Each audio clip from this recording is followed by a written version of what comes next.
안녕하세요. 들리시죠? 네. 시작하기에 앞서 옛날엔 저자가 일방적으로 강의를 했는데 요즘에는 여기 계신 분들하고 저 같이 하는 거니까 오신 분들 사진을 좀 찍어야 될 것 같아요. 잠깐만요. 자.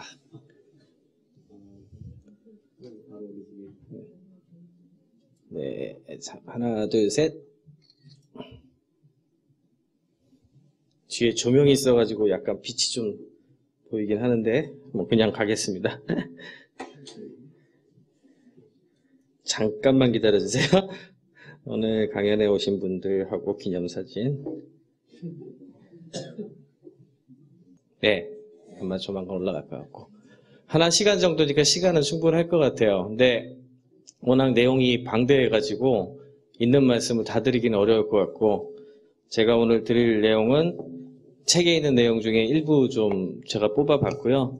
그리고 여러분한테 드리고 싶은 말씀을 좀 그냥 가감 없이 이런저런 말씀 드리겠습니다. 일단 제 소개를 조금 하면 아까 앞에서도 잠깐 얘기를 했지만 지금 우리들 병원에서 일을 하고 있고요. 그 다음에 지식경제부에서 디지털병원 관련된 시범병원 부분에 있어가지고 제가 전반적인 기획과 이끌어 나가는 작업을 하고 있고, 기업 호민관실에서 보건 전문 호민관으로 있고요. 그다음에 R&D 사업 쪽에는 운영위원 하고 있고, 또 최근에 이제 최근 들어가지고 이런 움직임이 많아졌는데, 전에는 제품은 제품이고 서비스는 서비스고 이렇게 따로따로 나눠졌는데, 최근에 좀 융합적인 측면에서 관점들이 많이 생겼어요. 작년 말부터. 그래서 그와 관련된 여러 가지 포럼에 지금 참여를 하고 있습니다. 개인적으로는 의과대학을 나왔는데 석사학위는 제가 정책 쪽으로 했어요. 보건의료 정책 관리학이라는 걸 했는데 예방의학의 일부 분야 중에 하나고, 그래서 거기에서는 이제 사회과학 쪽에 가까운 우리 흔히 얘기하는 보험제도라든지 이런 거 있죠. 보험제도 아니면 커뮤니케이션 이론, 조직 이론 이런 거. 그다음에 컴퓨터 프로그래밍은 제가 아주 중학교 1학년 때부터 굉장히 오래 해가지고 프로그래밍 책도 몇 권 썼고요. 그리고 병원에서 의공학 말고 의료정보학 쪽을 하다가 그쪽에 좀 재미가 없어가지고, 재미가 없다기보다 다른 거 좀 더 하고 싶어가지고 공학 쪽을 했습니다. 그래서 의공학을 박사학위를 받았어요. 그래서 전체적으로 봤을 땐 공학하고 의학하고 그다음에 정보학하고 이런 거, 사회과학하고 이런 전반적인 것들에 대해 관심이 많아서 학문 자체에 대한 관심이 많거든요. 나름대로 꿈은 미래학자로 꿈을 꾸고 있는데, 블로그에 와보시면 아마 굉장히 범위가 넓을 겁니다. 저도 그냥 제가 하고 싶은 대로 대부분 거의 하다시피 하고 있으니까. 그리고 제가 쓴 책은 델파이프 모든 것이라고 델파이 컴퓨터 프로그래밍 하는 책이 있거든요. 그거 하고 98년도에 웹서비스라는 책을 냈어요. 그게 너무 빨리 낸 책이어가지고 아마 거의 못 보셨을 텐데 지금 와가지고 이제 어느 정도 되거든요. 그런 부분, 그리고 이번에 쓴 책, 그렇습니다. 이 책을 갖다 쓰게 된 동기는 라이프로그라 그래요. 우리가 살아가는 데 있어가지고 인생에 지속적인 뭔가를 기록을 갖다가 하잖아. 옛날에는 일기장에다 쓰신 분도 있었고 메모를 하신 분도 있고 막 그렇죠. 근데 지금은 인터넷도 그렇고 여러 가지 디지털 툴이 많아져가지고 기록을 하기 굉장히 쉬워졌어요. 그래서 제가 생각을 한 게, 뭔가 내가 나중에 기록을 남기는 거를 갖다 내 인생의 걸 계속 남긴다고 생각을 하고 글을 쓰기 시작을 했는데, 블로그를 쓰고, 그 다음에 트위터 같은 경우에는 지금 현재 상태라든지 이런 걸 다 남길 수가 있으니까, 이런 것 전체를 갖다가 우리가 라이프로그라고 부릅니다. 전체적으로 봤을 땐. 블로그는 자기가 쓰는 글을 미디어로 생각을 하면 이제 블로그인 거고, 그다음에 트위터에서는 보통 우리가 스트림이라는 표현을 쓰는데, 물결이 흘러가듯이, 그렇게 내 지금 돌아가는 생각이나 이런 걸 그때그때 계속, 쓰니까요. 그래서 그런 것들 전부 합쳐가지고 라이프로그라 그러는데, 라이프로그를 쓰는 거를 갖다가 그냥 버릇처럼 한 거죠. 그래서 한 1년 반 정도 전에 그 라이프로그를 쓰게 됐는데, 하루에 2시간 정도 시간을 무조건 내요. 그러니까, 뭐라 그럴까요? 공휴일도 없어요. 토요일, 일요일도 없고. 그래서 저 같은 경우에 평소에 점심시간에 글을 1시간을, 점심을 안 먹으니까 점심시간에 글을 1시간을 보통 쓰고, 그 다음에 저녁시간에 1시간 쓰고 하면 이제 그 2시간이 되죠. 근데 요즘은 점심 약속이 많아서 점심시간 1시간을 잘 못 내요. 그러면은 저녁 시간 중에 새벽이 됐건 언제가 됐건 글 2시간은 무조건 냅니다. 2시간은 뭐 하는 시간이냐면 무조건 글 쓰는 시간이에요. 그러니까 그거는 생각을 어떻게 하느냐에 따라 다른데 그냥 밥 먹는 거하고 똑같게 해서 글을 쓰는 거를 생각을 하는 거예요. 그러니까 밥을 안 굶고 하루 지나가 버리면 안 되잖아요. 그런 식으로 내 글을 갖다 항상 쓰는 시간을 갖다가 집어넣었습니다. 그래서 주제도 어떤 그런 식으로 하다 보니까 제 블로그에 있는 주제 자체가 좀 되게 넓어져 버렸어요. 내 인생의 관심사에 대한 대부분의 걸 쓰게 되다 보니까, 주로 미래에 대한 얘기인데, 그래도 좀 하고 싶었던 얘기가 나중에 우리 애들이 크게 되면은 결국엔 10년, 20년 지난 다음에 애들이 아마 사회에 가서 활동을 하게 될 텐데, 그때에 얘네들한테 도움이 될 수 있는 것들을 갖다 내가 공부를 하고 얘네들한테 뭔가 전달을 해줘야 되겠구나. 그리고 교육을 하더라도 얘네들한테 그런 거에 맞춰가지고 교육을 시켜야 되겠구나. 이런 생각이 있어 놓으니까 그거에 맞춘 글을 쓰고 그거에 맞춘 생각을 하기 시작을 했어요. 그냥 버릇처럼. 그리고 또 하나는 이제 쓰다 보니까 글들이 좀 많이 늘어나니까 또 느낀 게 의외로 지금 사회가 요구하는 게 전문가도 굉장히 중요하지만 하나를 깊게 판 전문가도 중요하지만 굉장히 좀 넓게 터치를 하고 모든 걸 커넥션 해줄 수 있는 사람들의 수요가 점점 늘어난다는 생각을 많이 했어요. 그런데 외국에 보면 엘빈 토플러도 그렇고 미래학자들에게도 좀 있는데 우리나라에는 진짜 미래학자라고 얘기할 만한 사람이 아직까지는 없었다고 저는 생각을 하거든요. 그래서 그런 부분에 대한 욕심도 좀 있고 나중에 꿈이 있다면 아직도 저는 이제 공부하는 걸 이렇게 좋아하는 편이기 때문에 아직도 공부를 더 하고 싶은 게 철학 쪽이라든지 아니면은 문화 쪽 그리고 인문학 분야에서 이제 역사, 인류학 관련된 분야를 좀 더 공부를 하면 그러면 좀 더 나은 학자가 될 수 있지 않을까 그런 생각을 많이 하고 있습니다. 책 자체는 독자가 미래에 대해 관심이 많은 누구나로 잡았어요. 그래서 좀 쉽게 쓰려고 그랬는데 아무래도 IT, 인터넷 기술들이 많이 들어가다 보니까 조금은 이제 인터넷, 특히 웹 2.0 환경에 대한 얘기들이 조금 많이 들어가고요. 그리고 아까도 말씀드렸듯이 부모님들, 타겟은 제일 많이 생각을 한 게 애들을 기르는 부모님들, 그리고 학생들, 진로에 대해서 고민하는 학생들, 그리고 미래 사업을 준비하는 경영자나 회사원, 우리 모두들을 위해서 생각을 해서 쓴 내용이고요. 메시지는 최근 인터넷에 굉장히 변화가 또 많이 일어나고 있죠. 지금의 변화는 과거 인터넷이 처음 왔을 때만큼의 커다란 변화입니다. 이 변화가 단순히 약간의 그 인터넷 기술의 변화를 일으키는 정도가 아니라 사회가 전반적으로 변화하는 계기가 될 것이다. 이제 그런 부분에 대한 그런 그 혁신을 갖다 이야기하려고 했습니다. 좀 이제 그 본격적인 얘기를 하겠습니다. 불이라는 거는 인류의 역사를 갖다 굉장히 바꾸는 측면에 있어가지고 바라봐야 돼요. 근데 제3의 불까지는 보통 사회교과서에서 나올 정도로 대부분 그래도 어느 정도 동의가 돼 있거든요. 제1의 불이라고 하면은 프로메테우스 불이라고 하는데 이게 뭐냐 하면 그냥 불이에요. 그냥 불. 이 불이 어떤 곳에 쓴다고 생각을 하시나요? 고기 익혀 먹을 때? 보통 그렇게 생각하기가 쉬운데 이거의 의미는 인류학 사회학적인 측면에서도 무게를 만드는 거에 가장 큰 의미를 둬요. 그러니까 재련을 할 수 있게 만들었기 때문에 청동기가 됐건 철기가 됐건 그로 인해 가지고 부족 국가가 되고 국가가 만들어지고 그런 그 사회의 규모가 굉장히 커지게 됐거든요. 그런 변화를 일으키면서 문명이 발달하는 큰 계기가 됐고 제2의 불은 전기를 보통 얘기합니다. 전기를 얘기하는데 이거는 산업사회를 의미해요. 대량 생산의 패러다임. 그러니까 산업사회를 얘기할 땐 전기기관을 제일 먼저 얘기를 하는데 전기기관보다 사실상 지금 현대의 이런 대량 생산의 바탕을 둔 산업사회를 만들어낸 건 전기의 힘이 큽니다.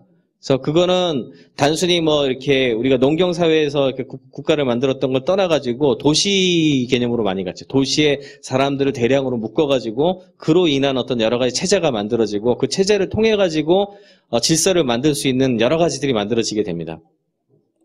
그다음에 제3의 불은 저희 문명적인 측면에서 봤을 때는 이게 좀 제일 잘 안 맞아요. 이건 원자력을 보통 그래도 대부분 얘기를 하는데 미래의 우리 그 인류의 에너지원이라는 측면에서 제3의 불로 원자력을 보통 얘기하고요.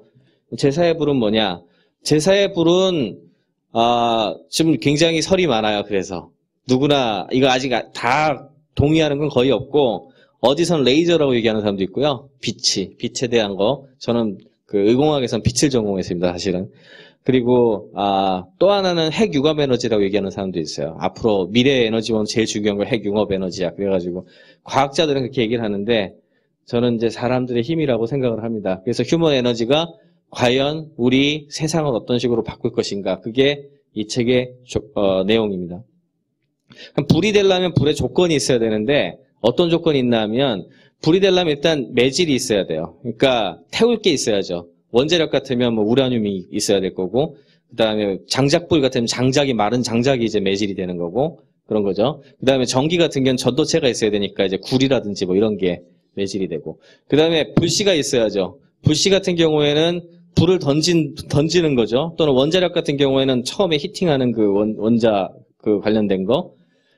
그 다음에 촉매가 보통 있습니다. 뭔가 빨리 이걸 좀 빠르게 움직이게 하기 위한. 그래서 시간이 굉장히 중요하게 되는데, 그 다음에 이것들이 연쇄 반응을 일으켜가지고 불이 나요. 그러니까 불도 온도가 올라가가지고 뭔가 연쇄가 되면 옆에 있는 분자들을 갖다 해가지고 이렇게 불이 나는 거고, 원자력도 마찬가지로 원자가 간 다음에 거기서 체인 리액션, 연쇄 반응이 일어나가지고 폭발을 하거든요.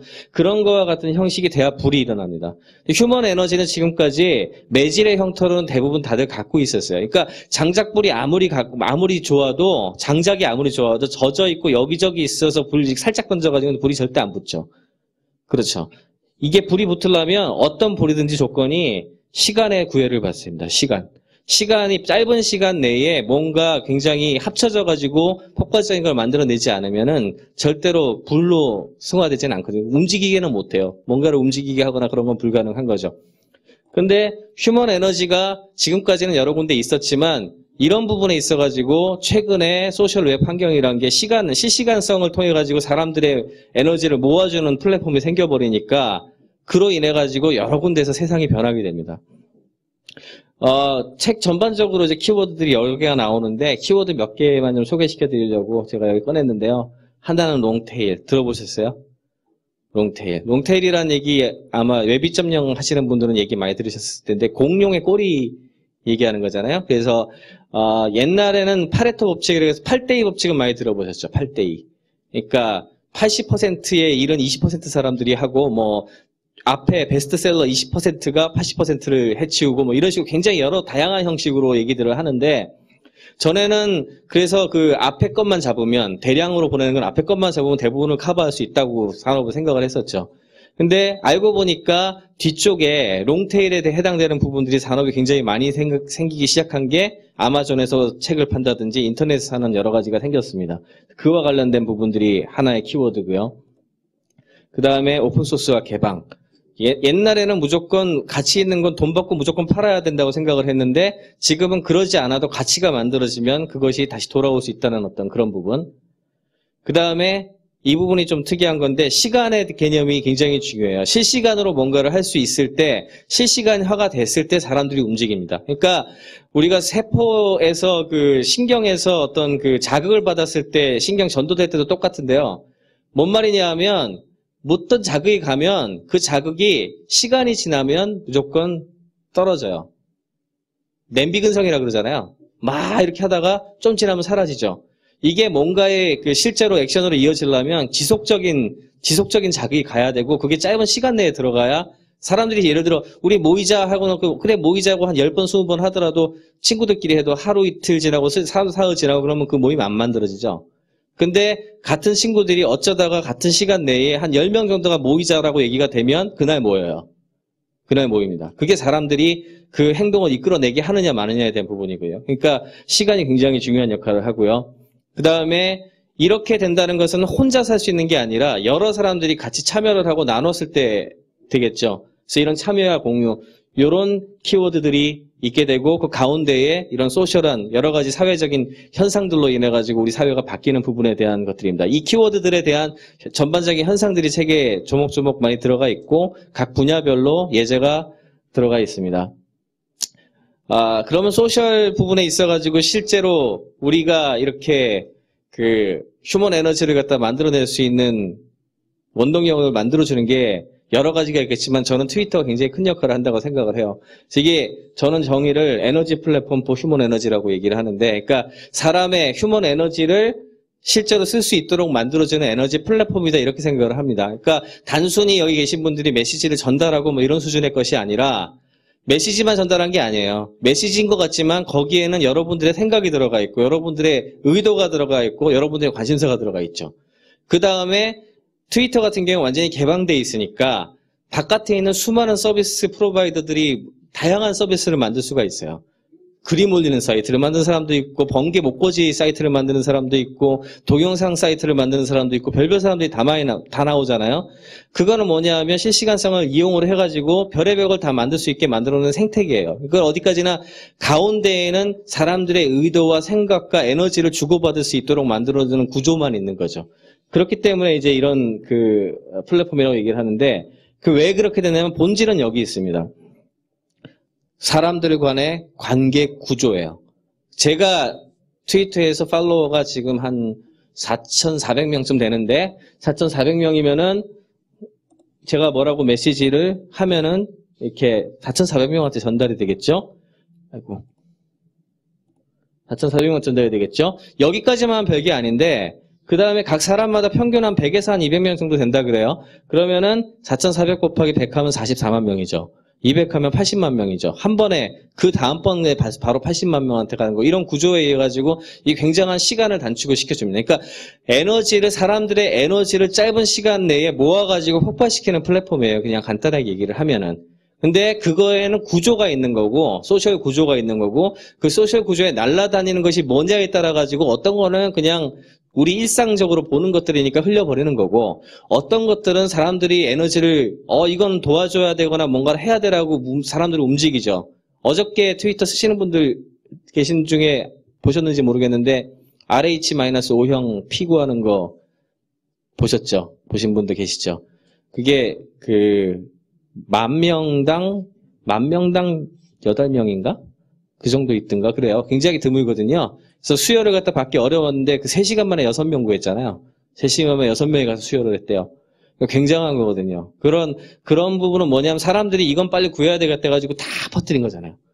그래서 그런 것이 가능하도록 만들어 놓은 구조고 플랫폼입니다. 그러면 이게 과연 과거로 돌아가가지고 과거하고 어떻게 틀리냐? 과거는 이거예요. 과거는 가운데 뭔가 미디어가 있으면은 일방적으로 브로드캐스팅을 해요. 신문이 됐던 방송이 됐건 똑같죠. 인터넷 미디어는 여기에 이렇게 상호작용이 돼요. 댓글을 달 수 있잖아요. 그리고 뭐 뭐라 얘기할 수 있는 어떤 그런 부분이 생겼으니까. 근데 가운데 뭐가 있죠? 가운데 웹사이트. 오마이TV 같으면 오마이TV 웹사이트. 알라딘 같으면 알라딘 웹사이트. 거기 가야 댓글 달잖아요. 그렇죠? 그래서 서로 이렇게 가운데에 어쨌든 그 사이트 내지는 뭐 주소에 인터넷이라는 주소 내에 뭔가가 있는 거예요. 근데 여기서 이제 혁명이 시작되는데 소셜이라는 건 뭐냐면 사람 간의 관계를 만들어주잖아요. 그러면 관계가 이렇게 되죠. 가운데 뭐가 있기는 한데 전부 이렇게 사람들이 연결이 되기 시작을 해요. 연결이 되면 이런 식으로 되겠죠. 관점을 달리 보면 이게 어떻게 되나 하면은 사람이 가운데 있죠. 사람이 가운데 있고 모든 네트워크가 사람을 중심으로 네트워크가 만들어지는 겁니다. 블로그가 어떤 의미를 가지냐면 옛날 같으면 무슨 사이트라고 얘기했지만 저는 제 블로그잖아요. 그 블로그는 저한테 달려있지 저한테 딸려있지 그 사이트에 제가 뭐가 다는 게 아니죠. 여러분들이 네이버 카페를 가가지고 어떤 동호회에 가서 뭔가 글을 써요. 그 동호회는 그 관심사에 대한 동호회죠. 그룹핑이. 자기에 대한 게 아니죠. 트위터도 내 거잖아요. 페이스북도 내 어카운트에서 내가 조정을 하죠. 모든 게 나한테 달려있고 우리가 가상의 인격이라고 하는데 가상의 인격이 우리 인터넷 네트워크상에 어딘가가 있는 거예요. 그러면 인터넷 네트워크상의 주소는 우리가 광파이버나 물리적인 주소는 광파이버라든지 이런 그 네트워크이라든지 PC지만 실제 가상의 현실로 봤을 때에는 거기에 있는 주인은 저고 나한테 모든 데이터가 달렸죠. 그럼 검색 자체가 어떻게 되나요? 검색을 하더라도 검색을 하는 방식이 데이터를 검색할 수도 있지만 사람을 검색하고 그 사람이 했던 말하고 이렇게 찾아갈 수 있죠. 그런 거 우리가 소셜 검색이라 그럽니다. 그게 최근에 구글도 그렇고 페이스북도 그렇고 다른 데에서 계속 만들려고 하는 이유고 이게 왜 중요하냐 하면 데이터는 아무리 인풋이 들어가도 절대 움직이지 않아요. 여러분들이 지식사회로 들어갔을 때 지식사회에서 인터넷이 일으킨 가장 큰 혁명은 지식혁명이라 그러잖아요. 그러니까 전에는 찾을 수 없었던 지식을 인터넷 검색어 통해서 찾아내요. 찾아내는 것까지는 하지만 여러분들이 그걸 가지고서 무슨 액션을 갖다 끌어내진 않죠. 사람이 거기 있지 않으니까. 그 데이터가 움직이나요? 그 데이터가 생명을 가졌나요? 무슨 판단을 하나요? 아무것도 못하죠. 소셜 검색은 얘기가 틀린 게 이렇게 해가지고 예를 들어 여기 있는 계신 분들도 그렇고 오늘 오신 것도 그렇지만 저를 찾아요. 그럼 거기 저가 있죠. 저한테 말을 그럼 제가 말을 할까요? 안 할까요? 하죠. 어디서 봅시다 하고 여러 사람들이 모이면 얘기를 하면 모이나요? 안 모이나요? 모이죠.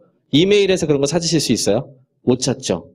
가운데 사람이 있기 때문에 가능한 거예요. 사람들이 자기들의 판단과 이런 거에 의해 가지고 쉽게 협업을 할 수도 있게 됐고 그렇게 만들어준 플랫폼이 바로 소셜웹입니다. 그래서 결국에는 사람이 가운데 있으니까 사람이 가운데가 되는 경제로 바뀌는 거예요.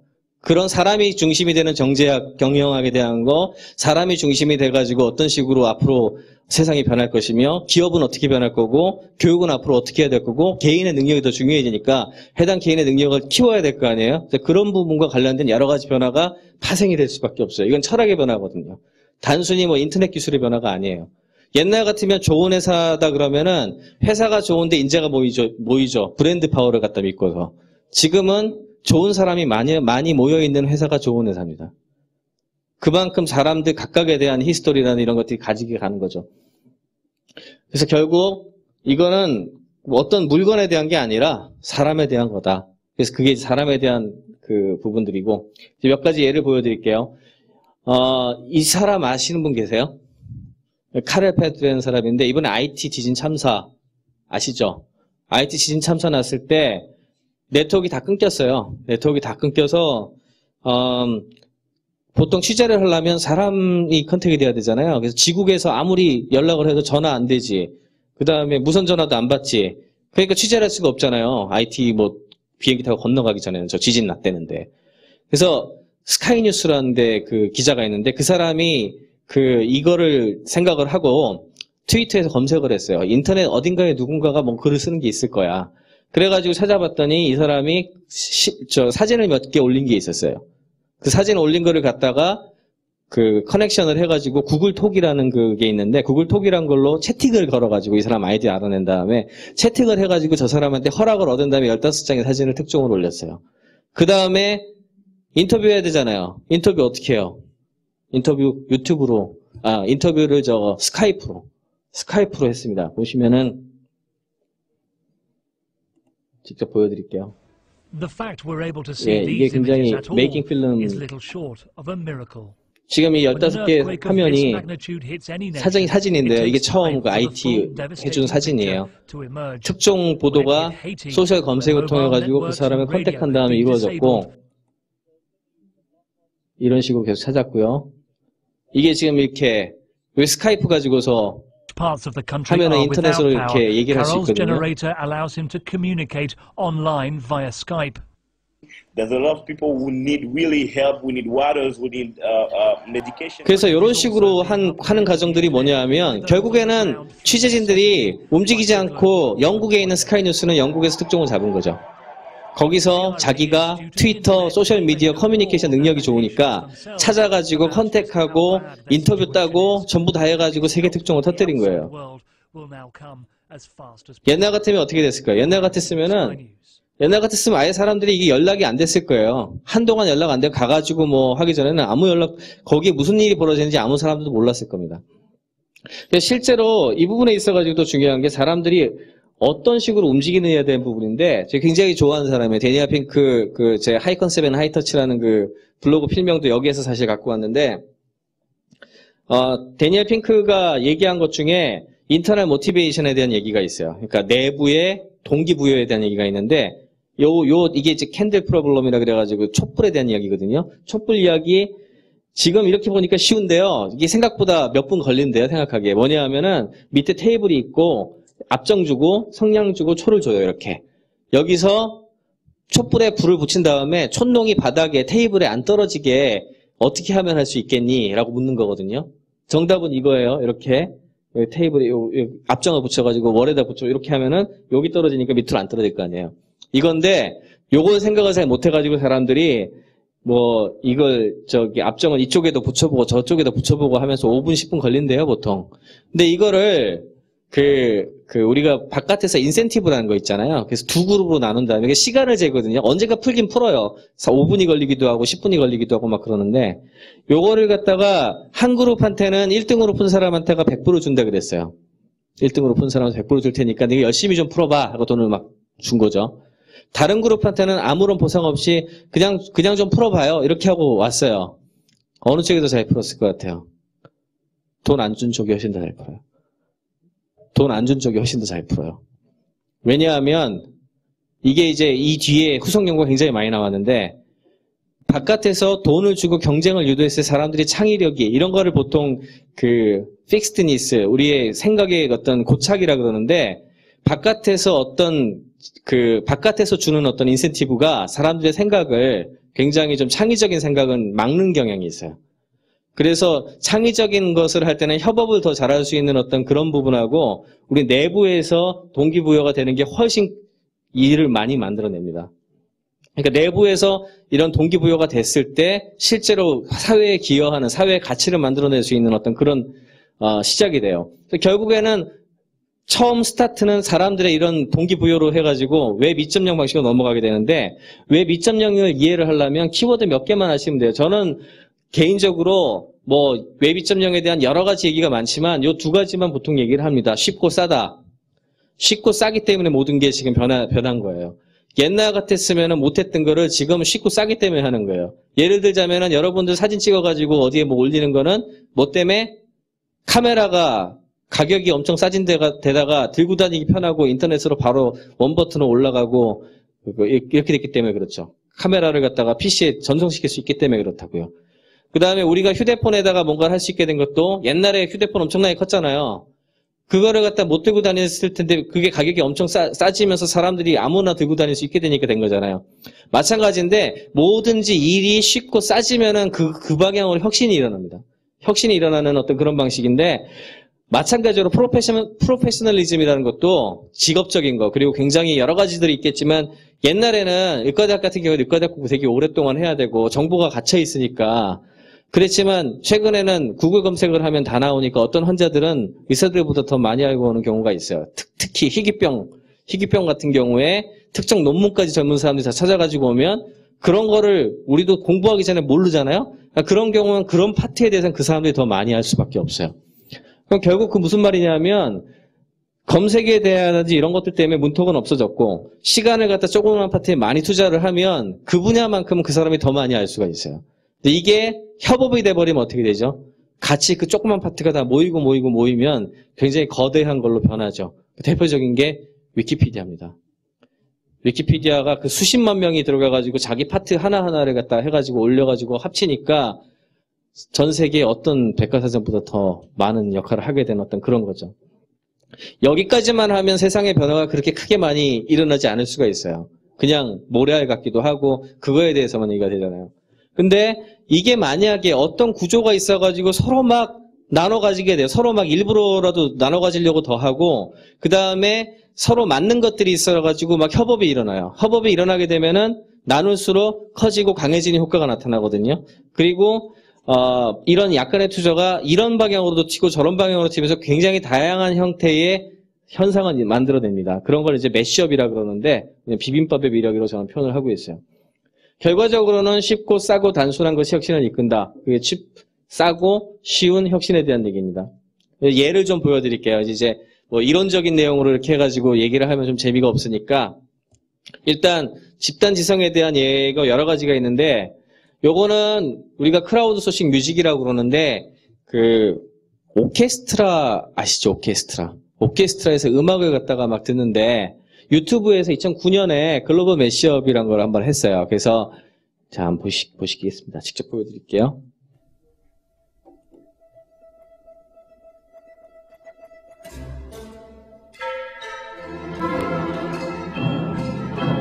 이렇게 사람들이 유튜브에 있으면 음악들 자기가 한 거 올리잖아요. 그러면 이 사람들이 자기 연주하는 걸 다 올리는 거예요. 다 올려가지고 그거를 다 모아서 어떤 그 음악을 갖다 만들 수가 있죠. 그래서 그런 음악도 만들고 하는 걸 많이 하다가 유튜브에서 아이디어가 떠오른 게 그러면 이 사람들 진짜로 한번 모아가지고 해보면 어떨까? 해가지고 이거를 갖다가 이벤트를 만들었어요. 그래서 수천 명이 사람들이 보내가지고 그 중에 사람들을 추려가지고 2009년 1월인가 뉴욕에 있는 카네기홀에서 진짜 공연을 했어요. 이 사람들 전 세계에서 불러 모아가지고 진짜로 공연을 했어요. 아주 감동적인 그런 공연이 된 그런 케이스입니다. 인터넷 심포니 글로벌 미시아.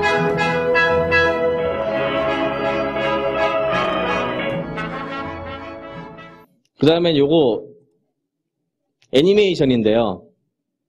애니메이션이 사람 손 많이 들어가잖아요. 사람 손이 굉장히 많이 들어가요.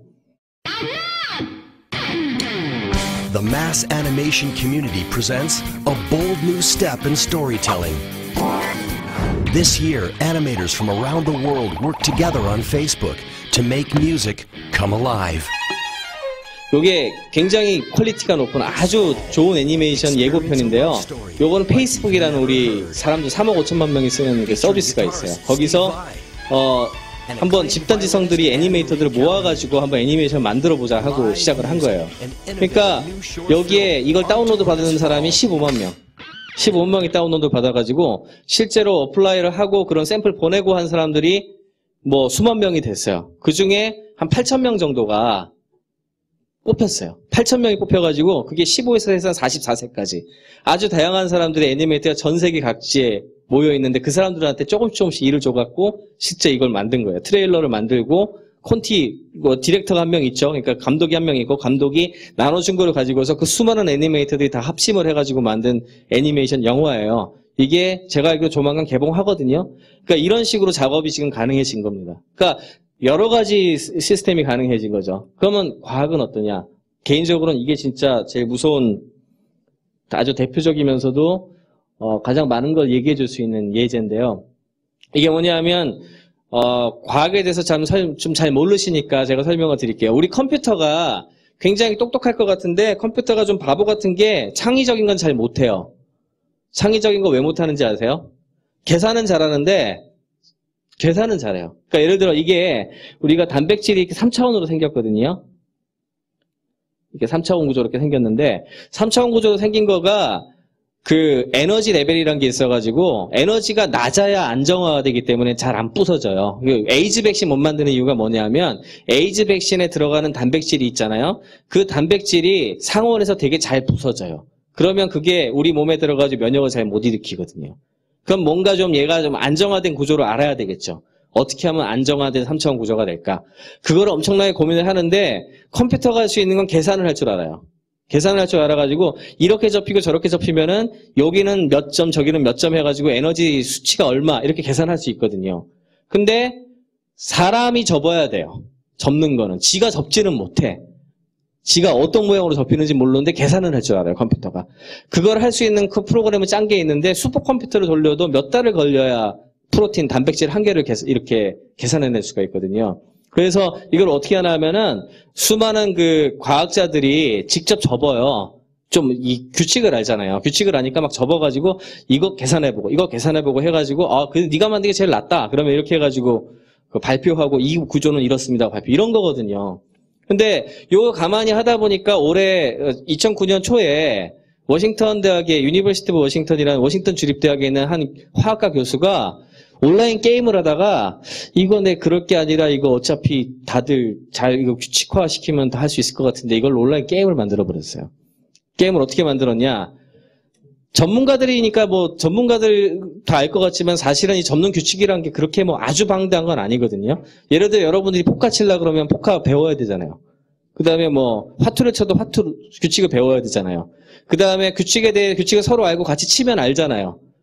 그러니까 그거를 갖다가 생각을 해가지고 요거를 접을 수 있는 프로그램을 게임처럼 만든 다음에 그거를 훈련할 수 있는 걸 돌린 거예요. 돌려서 이렇게 하면 점수가 높고 저렇게 하면 점수가 낮고 그 다음에 게임 랭킹제를 도입을 해가지고 잘 접은 사람들한테 뭐 상도 주고 뭐 이렇게 몇 등으로 올라갔고 이거의 점수는 몇 점인데 지금까지 이 모양이 최고 점수 높아 이런 거를 만들어가지고 오픈을 했어요. 그랬더니 전 세계 몇십만 명이 이 프로젝트에 달라붙어가지고 몇 달이 전문가가 붙어도 못하는 걸 며칠 만에 계산을 해가지고 구조가 나오기 시작을 했어요. 제일 잘 접은 사람들 같은. 그래서 숙제를 계속 내는 거예요. 숙제를 이 사람들한테 계속 내면은 바깥에서 다 모여가지고 그걸 풀어냅니다. 그 사람들이 규칙을 아니까. 이게 아주 대표적인 크라우드 소싱 과학이에요.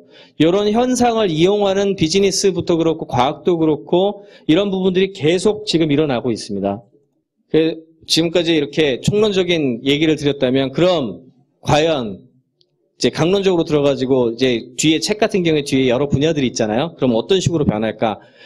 제가 준비한 게 몇 가지가 있는데 시간 관계상 6개 분야는 다 말씀 못 드릴 것 같고 미디어 쪽하고 그다음에 경제 경영 쪽 오늘 같은 경우에 경제 경영 쪽으로 조금 준비를 했고 내일은 교보에서 제가 강의를 하는데 거기서 또 좀 다른 거를 얘기를 하려고 좀 뺐습니다.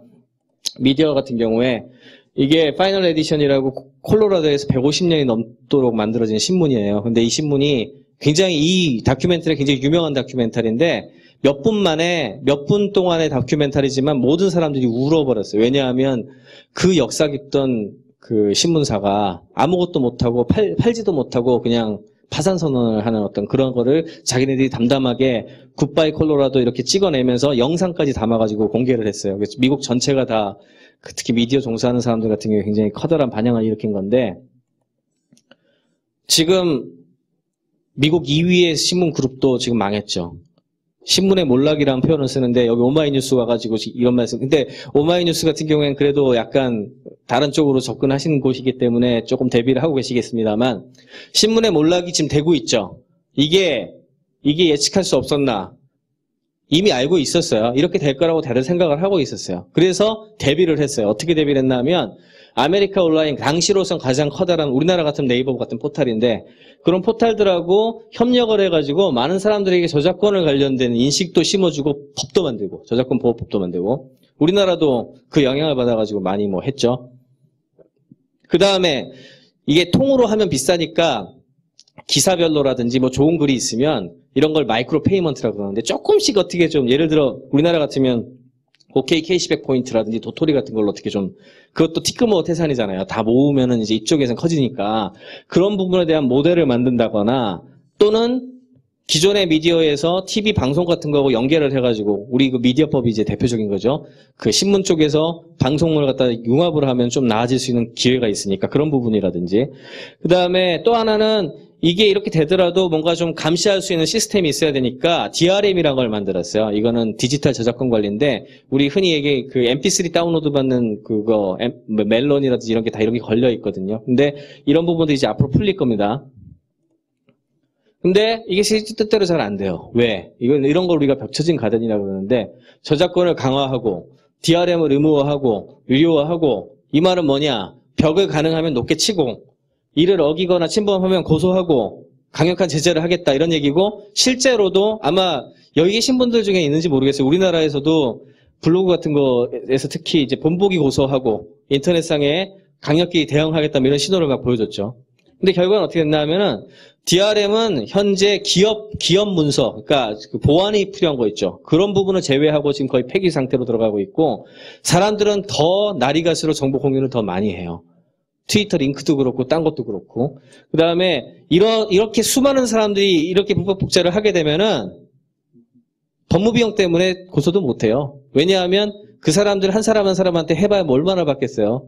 될 수 있는 건 없는데 그 비용이 더 크거든요. 그러니까 실제 업무 비용만 증가가 되고 이 문제는 뭐냐면 기본적으로 사람들이 앞에다가 맛있는 거를 놓고서 수천 명이 보고 있어요. 근데 이게 걸리지만 않으면 걸리는 거 근데 한 10,000분의 1, 100,000분의 1이야. 걸리지만 않으면 먹어도 돼. 그러면은 그거 대부분 먹어요.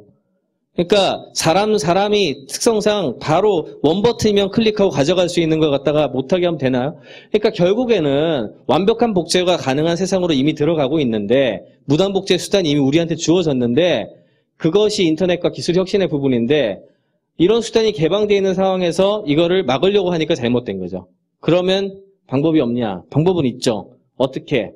미래 시대에 맞는 디지털 데이터 발행과 공유에 최적화를 하고 저작권을 따지지 않고 많은 사람도 보고 읽으라고 하는 거예요. 그냥 읽으라고 하면은 그로 인하면 이게 사실 사람들이 가치 지금 보게 되거든요. 가치를 갖다 느끼게 되고 그러면 그로 인한 다양한 우리가 생각지도 않은 곳에서 비즈니스 모델이 나옵니다. 그에 관련된 예가 몇 가지가 있는데 아마존에서 2009년도 디지털 앨범 판매 1위 한 앨범이 뭔지 아세요? 나인 인치 네일스라는 그 그룹 들어보셨어요? 거기에 리드 보컬이 이제 트랜스 레저너라는 친구가 있는데 그 친구 앨범이 1등 했어요. 2009년 통산 판매 1위. 근데 그 앨범은 처음 발매될 때부터 mp3 다 다운로드 받을 수 있었죠. 아무나 다운로드 받게 이랬죠. 사람들이 다 다운로드 받아 다 듣고 일부러 사줘요. 이 사람 음악을 좋아하니까. 그 비슷한 사례가 굉장히 많은데 그거를 또 한 번 한 사람이 크리스 앤더슨이라는 친구인데 와이어드 편집장이기도 하고 롱테일 경제학이라는 굉장히 유명한 책도 썼고 최근에 프리라는 책을 쓰면서 프리라는 책은 PDF를 그냥 공개했죠. PDF를 그냥 공개했어요. 다들 다운로드 받을 수 있어요. 근데 하드카피를 프린트하려면 돈을 내야 돼요. 사람들이 더 많이 샀어요. 비슷한 실험은 데이비 포크로 뉴욕타임스의 컬럼니스트가 한 달 전인가 했어요. 이 친구도 더 많이 팔았어요, 되려. 무슨 말이냐면 사람들이 가치를 느끼면 그에 대해서는 충분히 보상할 어떤 그런 부분이 돼 있다는 거고 해외에서 그 미디어의 어떤 변화를 봤을 때 와이어드, 허핑턴 포스트, 매셔버, 테크크런치 이런 데가 그 특히 IT 계열 같은 경우에는 10군데 중에 4군데인데 이게 수백 명이 있는 그 회사가 아니라 수십 명 정도밖에 안 돼요. 10분의 1 정도의 인력인데 영향력은 거의 똑같아요. 사람 기반으로 돼 있고 사람들에게 오픈을 하니까. 그러니까 이런 움직임이 계속 활성화된다면 결국에는 그 안에 들어가 있는 사람들이 중요해지고 조직의 어떤 너무 커다란 조직의 비효율성보다는 이런 활성화된 측면이라든지 또는 사람 기반으로 효율적으로 움직일 수 있는 게 굉장히 강해집니다. 그러면 경영경제학이 어떤 식으로 변하게 되느냐? 지금 아까 전에 말씀드린 이런 부분들에 대한 백그라운드를 뒷받침하기 위해서 제가 이제 글을 쓴 건데 노벨 경제학상을 탄 사람 중에 로널드 코즈라는 사람이 있어요. 이 코즈 티어림이라고 해서 유명한 건데 외부 효과라는 그 말도 이 사람이 이제 만들어낸 거나 마찬가지인데요. 회사가 존재하고 일을 처리하는 방식에 있어가지고 내부하고 외부의 거래가 있죠. 그럼 그런 트랜잭션이라 그러는데 이와 관련된 비용의 차이가 있어요. 보통 어떤 식으로든 이쪽이 클 수도 있고 저쪽이 클 수도 있는데 그런데 내부 거래 비용이 낮으면 해당 거래는 내부적으로 처리하는 게 낫고 외부와의 거래 비용이 낮으면 외부에서 조직하는 게 좋다. 그러니까 한마디로 말해서 내가 사람들을 고용해가지고 내부적으로 처리하는 게 나으면 사람 고용하는 게 나은 거고 바깥으로 아웃소싱하는 게 나으면 아웃소싱하는 게 낫다는 거잖아요. 근데 일반적으로 지금까지 현대의 전통 경제학의 이론은 어땠나 하면은 보통 협상력을 가지려면 덩치가 크고 영향력이 커야 된다는 게 상식이죠. 두 번째는 그게 상식이고 덩치가 커지고 자본의 규모가 커지면 단점은 관리에 들어가는 비용이 굉장히 많아져요. 그 다음에 내부에 모순이 생기는 게 아마 여기 있는 분들도 회사 생활하시는 분들은 많이 아실 텐데 정치적인 상황이 생기죠. 쉽게 말하자면 정치적인 상황이 생기고 정치적 부담이 생기고 근데 회사가 그럼에도 불구하고 키우는 게 나은 이유가 구매 협상력의 크기가 다르거든요. 많이 사고 많이 하면 구매 협상력의 크기가 크고 그 다음에 사이즈가 크면 자본 조달이 용이하잖아요. 자본을 갖다가 끌어들이기가 편하니까 이런 외부 비용과 관련된 요인이 내부에서의 모순 비용보다 훨씬 유리하기 때문에 큰 게 나은 거예요. 우리 현대 지금 현재의 그 전통 경제학의 이론에서는 그래서 규모의 경제라고 그래요. 이런 거를 규모의 경제가 살아나는 경제가 지금 현 시스템 그래도 많은 부분의 시스템인데 인터넷이 만들어내는 새로운 경제 이론은 이것이 그렇지 않다는 거예요. 어떠냐 하면은 결국에는 인터넷 같은 경우에 가장 큰 차이점이 뭐냐? 외부 비용의 극적 감소예요. 외부 비용이라는 게 여러 가지가 있지만 협상을 하고 바깥하고 협상하는데 잘 안 되잖아요. 협상을 하고 그다음에 계약서 써야 되잖아요. 법무 비용 있잖아요. 여러 가지 있거든요. 그런 거를 거의 빵으로 떨어뜨릴 수 있다고 해버리면은 내부 비용이 들어가면 그게 손해가 나요. 되려 날이 갈수록. 그래서 외부 비용을 극적으로 감소시키면서 협상력 유지를 하고 아웃소싱의 핵심 역량에 지금 집중하는 전략이죠. 바깥에 개방되어 있는 걸 최대한 쓰는 거예요. 최대한 쓰고 분사하고 이런 것들 전부 다 외부하고 내부 비용 차이 최적화하기 위한 건데 여기에서 더 나가면은 사람들 개개인의 능력에 맞도록 협상이 이루어질 수 있도록 하고 그게 시스템이 만들어진다면 굉장히 크게 변하게 됩니다. 지금 현대 경제학은 규모의 경제하고 자본을 중심으로 움직였기 때문에 그 차이를 갖다가 처리할 수 있는 이론적 근거가 아직까지 굉장히 적어요. 회사의 측면에서 한번 바라보죠. 회사의 측면에서 바라봤을 때 세대 교체가 회사가 굉장히 많이 바꾸는데 미국 같은 경우엔 베이비붐 세대라 그러잖아요. 그게 지금 은퇴하는 시기예요. 이들은 전통적으로 거대 기업의 법칙에 익숙해 있어요. 아까 말한 그 규모의 경제의 법칙에 익숙해져 있어요. 우리도 대부분의 사람들이 현재는 마찬가지예요. 지나온 세월과 살아온 방식이 변화하는 걸 저항을 하죠. 근데 현재의 젊은 세대들은 앞으로 어떻게 될 거냐? 이 사람들은 인터넷과 블로그를 포함한 다양한 소셜미디어 환경 속에서 자라죠. 이런 식으로 자란단 말이에요. 그러면 이 사람들은 강한 규율이랑 강압적 명령에 굴하지 않고 수직적 구조와 기업의 비밀, 상하, 위계 질서 이런 거대 기업의 문화하고 본질적으로 맞지를 않아요. 현재 젊은 세대가 익숙한 소셜미디어의 법칙이라는 거는 규칙이나 명령이 얽매이기보다는 자체 네트워크를 가지고 있고요. 사람들이 다 네트워크를 갖고 있으니까 소셜 네트워크를 갖고 있잖아요. 두 번째는 창의성과 개성이 강조되는 환경을 갖춘 기업들이 나와요. 그런 곳들에 사람들이 인재가 모이게 될 겁니다. 그러면 이런 어떤 경쟁 체제가 되게 되면은 현재 있는 기업들도 현재 기업들도 전통적 관리 방법이나 기업에 대한 투자 방식을 바꿔야 됩니다. 왜냐하면 경쟁에서 밀릴 수밖에 없으니까. 그리고 거대 기업들 같은 경우에는 지금 현재 뭐 기업의 인지도나 대중매체를 통한 마케팅의 힘으로 이런 지위를 보장하고 있는데 마찬가지로 아까 전에 말씀드린 어떤 인터넷의 거래 비용, 비즈니스 짐에 들어가는 문턱이 굉장히 낮아졌죠. 누구나 아마존에 지금 아마존이 일으킨 혁신이라는 게 아마존에 상점을 내실 수가 있어요. 옛날 같으면 미국 가가지고 어디 글로벌 시장에다 내놓을 뭔가를 만들겠습니까? 아이폰에서 아이폰 앱을 갖다 만들 수 있는 앱스토어 같은 경우에 개발자들이 혼자서 만들어가지고 올릴 수가 있는데 옛날 같았으면은 외국에다 팔려면 어떻게 해야 되나요? 지사 만들고 뭐하고 혼자 할 수 있어요? 절대 못하죠. 외국에 나가기도 힘들어요. 거대한 시장에 직접 진입할 수 있는 통로를 연 겁니다. 며칠 전에 나온 아이패드 같은 경우에 컨텐츠 시장에서도 비슷한 형태가 나타나게 될 텐데 그와 관련된 거래 비용과 비즈니스 진행 등 모두 현저히 낮아지는 형국이 되고 그렇게 되면은 아이디어와 창의성이 빛나는 다양한 작은 기업들 이런 기업들이 이깁니다. 조그만 기업들이 이 비용이 떨어졌기 때문에 규모의 경제보다는 되려 강한 파트가 많이 생기게 돼요. 특히 지식경제부터. 물론 이제 생산 단가가 중요한 제조업 파트 같은 경우에 굉장히 늦게 변하죠. 그런 부분들보다는 미디어라든지 특히 미디어라든지 어떤 뭐 세일즈라든지 유통이라든지 뭐 이런 쪽에서부터 가장 많이 마케팅이라든지 이런 부분들 이런 서비스 관련된 것들 이런 것들부터 가장 먼저 변하게 될 겁니다.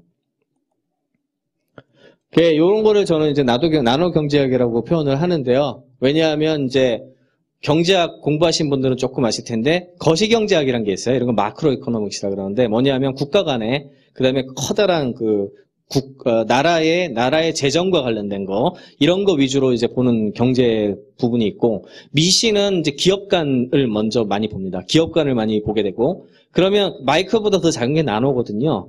그러니까 개인 경제학이 나와야 되는 시점이에요, 지금. 개인의 어떤 거래와 관련된 부분, 자본도 중요하지만 그 사람이 가지고 있는 소셜 캐피털. 왜냐하면 그 사람들의 능력이 단순히 돈의 문제가 아니라 그 사람이 가지고 있는 네트워크라든지 그 사람이 가지고 있는 열정이라든지 우리가 지금까지 돈으로 환산할 수 없었던 것에 의해 가지고 사회적 가치를 얼마나 많이 만들어낼 수 있느냐 없느냐가 판가름을 하게 되니까 이에 대한 공부들을 이제 많주 해야 되는 거예요. 아직까지는 시스템이 안 나온 게 이런 형식으로 변하기 시작한 게 몇 년 안 됐잖아요. 그러니까 올해 스티글리츠 교수가 몇 주 전에도 아마 얘기했었지만 현재 경제학 이론 자체가 완전히 처음부터 끝까지 다 고쳐져야 된다 이런 표현까지 썼습니다. 거기에 이제 저는 이제 두 가지 제일 많이 보는데 프로슈밍 현상하고 롱테일러 바이럴 현상에 대한 이야기를 여기 책에 이런저런 예를 들어가지고 많이 나옵니다. 프로슈밍 현상이라는 거는 자기가 가지고 있는 지식과 재화, 노하우 등을 생산과 동시에 소비하는 거거든요. 그래서 내가 자신을 위한 생산인데 동시에 남을 도울 수도 있어요. 남을 도울 수도 있고 이게 굉장히 느슨하게 결합된 네트워크가 동쪽으로 결합했다 끊어졌다. 뭐 그런 거거든요. 그러면 결국 사람, 개개인이 각자 굉장히 자율적이면서도 자기가 생산점이 돼요. 생산할 수 있는 기준점이 되고 시나리오도 굉장히 다양하고 이벤트도 다양한데 필요에 따라서 그 가치가 높아졌을 때 그 시점에 그 어떤 것이 주어지느냐 안 주어지느냐에서 가치가 엄청나게 달라지거든요.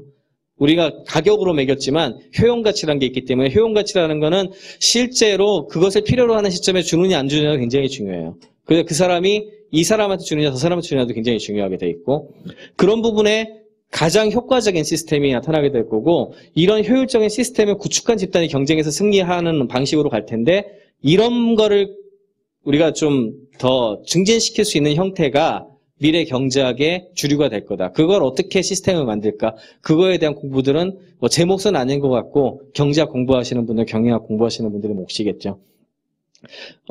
그리고 이렇게 인터넷 환경이 진보를 하다 보니까 기술 플랫폼이 아까 트위터 같은 게 오픈이라고 그랬잖아요. 수많은 곳들이 들어가가지고 같이 만들어내요. 매시업을 하고 짬뽕을 만들어내요. 그러니까 수백만 가지의 소규모 사업들이 가능하게 될 거고 이런 현상이 매시업으로 나타나게 됩니다.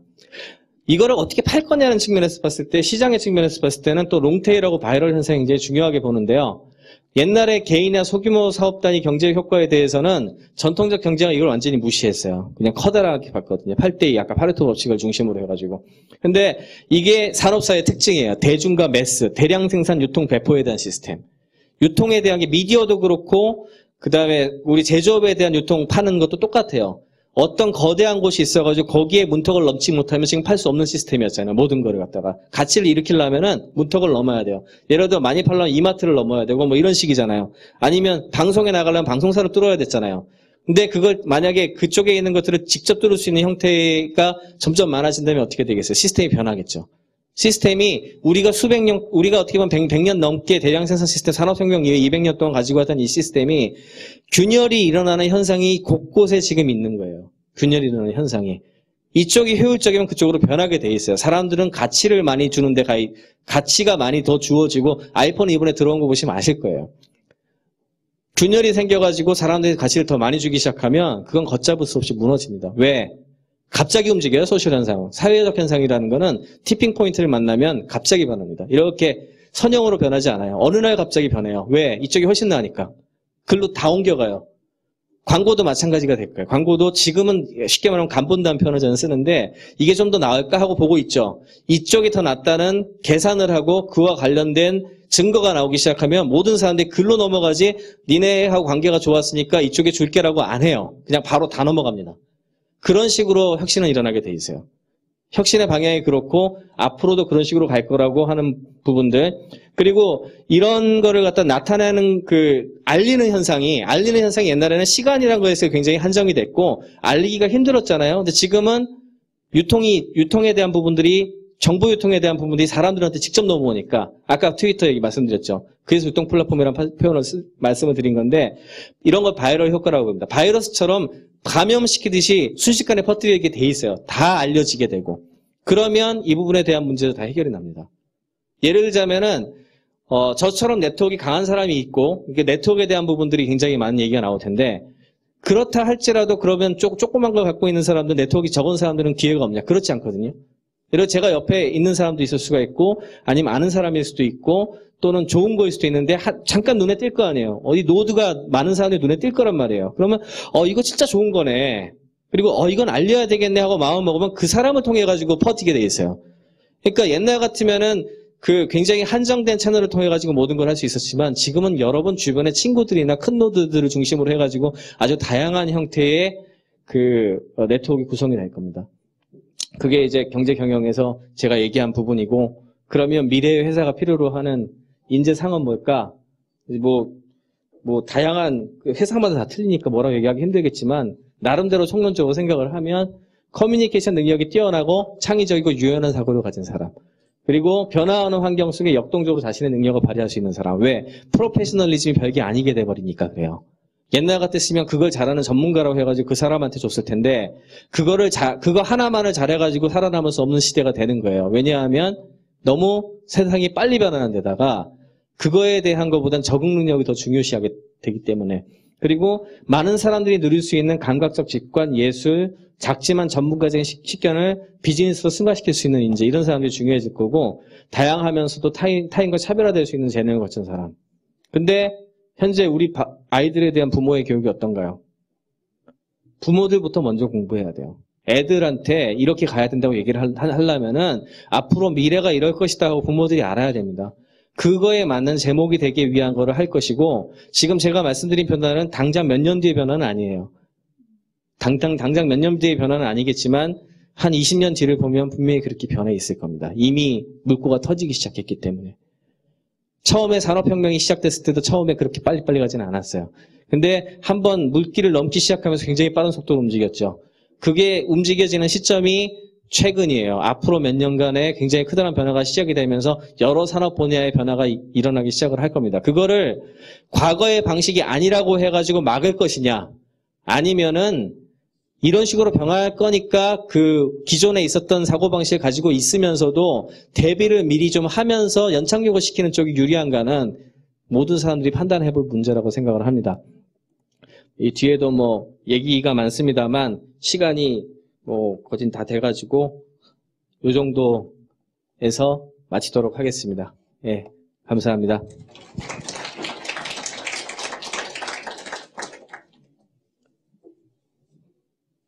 질문 주세요.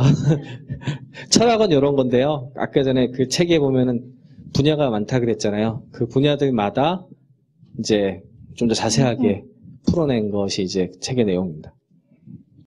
예, 지금부터 30분간 질의응답 시간이 있을 건데요. 준비 많이 하셨나요? 저희 강연을 들으면서 혹은 책을 읽으시면서 궁금했던 점 아니면은 함께 나누고 싶은 점 허심탄회하게 말씀해 주셨으면 좋겠습니다. 예, 가운데 줄에 남자분. 갖다 줘야 되지 않나? 하나 더 있죠. 아, 뒤에 있구나.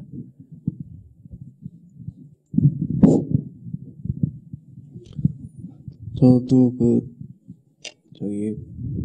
소장님, 예. 소장님의 4,400명 중에 한 사람인데요. 이게 항상 보면서 느끼는 게 굉장히 동영상이면 동영상, 외국의 블로그면 블로그, 혹은 무슨 신문이라든가. 네. 상당히 많은 자료들을 하루에 트위팅을 되게 많이 하세요. 네. 도대체 그런 건 언제 또 어떻게 그걸 다 수집을 하시는지 굉장히 네. 궁금했거든요. 네. 저 아까 전에 말씀드린 시간 관리 되게 중요한 것 같아요.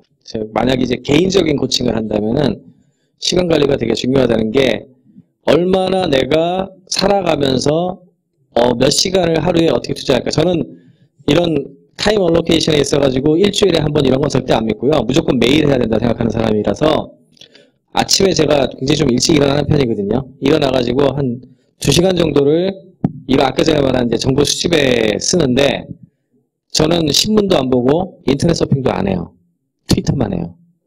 아시는 분들은 아시겠지만 트위터만 하는데 트위터에 쉽게 말하자면 제가 진짜 키맨으로 집어넣은 사람들이 있단 말이에요. 그 사람들에서 조사를 했고 저는 제 계정이 하나 더 있어요. 지금 하이컨셉 아이디 말고 계정이 하나가 더 있는데 그 계정은 완전히 모니터링 계정이에요. 그러니까 소위 말하는 아까 전에 데이비 포그라든지 존 마에다라든지 각 분야별로 유명한 사람들에 대한 트위터 아이디를 전부 팔로잉을 합니다. 그 계정은. 그러면은 제가 이제 미국 시간 주로 미국에서 그런 게 많이 날라오니까 자고 일어나면 새벽에 그게 쭉 쌓이거든요. 쭉 쌓여 있어요. 그럼 아침에 일어나면은 한 400~500개 정도지 다 볼 수가 없으니까 제가 이제 하는 프로그램에서 이제 개수 제한을 걸어놨거든요. 그럼 400개, 500개 이렇게 400개, 500개의 짧은 단문이 쭉 쌓이죠. 그럼 그거를 이제 쉽게 말하면 신문으로 치면 타이틀만 쭉 보이는 거예요. 타이틀을 갖다 쭉 보면서 넘기다가 이제 이거는 더 봐야 돼 하면은 그게 링크가 다 있잖아요. 잘 아시겠지만 다 링크가 있거든요. 그러면 링크를 클릭을 하면 이제 그 사람이 걸어놓은 기사에 대한 거라든지 그 사람이 제시한 거에 대한 것들이 뜨죠, 우측에. 그게 보통 제 계산은 안 해봤지만 한 4~50개 되는 것 같아요. 그러니까 10분의 1 정도는 열게 되더라고요. 4~50개는 이제 기사를 읽는 거죠, 그러면. 쭉 읽고, 그 중에서 보통 4개, 3개, 4개, 하루에 3개, 4개 정도 내가 스크랩을 해요. 블로깅을 위해서. 글을 쓰기 위해서. 왜냐면 좋은 아이디어라든지 그런 내용들이 있으니까. 스크랩이라는 게 복잡한 건 아니고 링크만 따는 거죠. 해당 링크만 따가지고 비공개로 저장해 놓고, 그 다음에 나머지 중에서 또 마음에 드는 것들 중에 이거는 내가 글을 쓸 필요는 없을 것 같고 다른 사람들이 알아야 되겠다는 것들 있잖아요. 그런 거는 리트윗을 하죠. 그런 거는 리트윗을 하고. 그래서 아마 저를 팔로잉 하시는 분들은 알겠지만 제가 트위터 양이 아침에 9시 전에 출근하기 전 시간대, 그 시간대에 거의 집중이 돼 있죠. 거의 집중이 돼 있고, 글을 써서 퍼블리케이션 하는 시간이 저녁 때 써놓은 글을 보통 아침에 퍼블리싱을 하니까 9시 전후에 해가지고 퍼블리싱 하나 하고, 점심 때 써둔 글이나 이런 거 모아둔 것도 오후에 한 2~3시쯤에 하나 퍼블리싱을 하고, 이런 식으로 하거든요. 저녁 때는 마치고 글을 쓰고, 아까 전에 그런 식으로. 그러니까 따지고 보면은 하루에 4시간 정도는 무조건 쓰는 거예요. 2시간은 이런 거에 대한 그 모니터링 하는 시간, 2시간은 글 쓰는 시간, 하루 4시간을 그냥 저한테 투자를 한 거죠. 그러니까 그거를 다른 사람들은 걸어 다니면서 쓸 수도 있고, 운동하면서 쓸 수도 있고, 학원 다니면서 쓸 수도 있는 거고, 그건 자기가 시간이란 것이 사실은 인간이 끝까지 짊어지고 가야 되는 마지막 희소성 재화라고 저는 생각을 하는데, 그 부분에 있어가지고 하루 4시간이라는 건 무조건 뛰는 거죠. 2시간에 대한 정보 검색, 2시간에 대한 내가 글을 쓰는 거. 왜냐하면 글을 쓰는 이유는 또 한 가지가 읽기만 해가지고는 그걸 내 시각으로 뿜어낼 수가 없어요. 그러니까 그걸 본 다음에 내가 글을 직접 써냈을 때 내게 되거든요. 그냥 보고 넘어가면 기억도 잘 안 나고요. 나중에 지나면 잘 그래갖고 그것도 사실 글 쓰는 이유 중에 하나인데, 그게 뭐 제 개인적인 뭐 비결이라 그럴까? 규칙화한 거. 매일같이. 새벽이 됐든 뭐가 됐든. 예, 그렇게 답변 드리기. 다른 분 질문 있으신가요? 예.